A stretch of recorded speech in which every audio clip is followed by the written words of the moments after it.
New York City is not going to recover until Times Square recovers. We are 0.1% of the city's land mass, and we're 15% of the city's economy.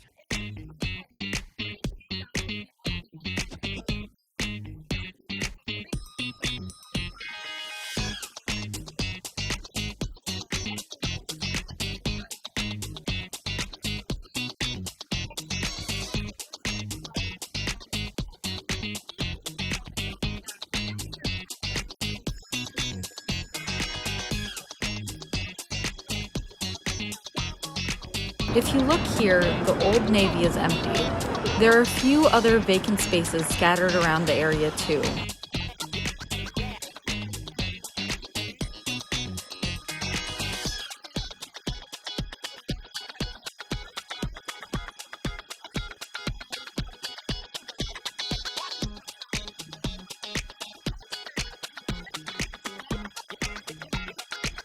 Incentive packages right now are very favorable to the tenants, and it's really helping move deals along. How long do you think that'll last? Do you think that this has set a new standard in any way, or do you think it's something that'll last the next couple of quarters maybe?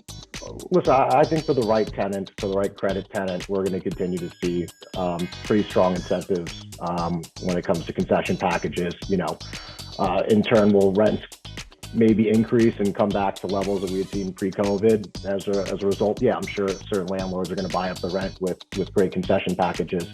But, I think it's something we're going to see at least for the near future. Those concessions have grown. So whereas like tenants before might have just asked for free rent for construction and it might have been just 6 months, that grew, and then actually building out people's spaces for them and giving them cash towards the capital of building those spaces has grown.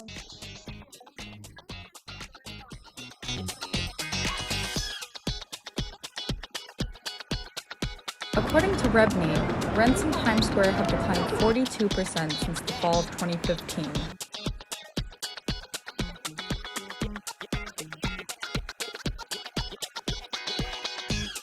What we see today is the end of 2.0 at Times Square. It's a conference we put out for a few years. And I think we're ushering in the next phase is certainly entertainment retail, certainly brand alignment, promotion, direct to consumer.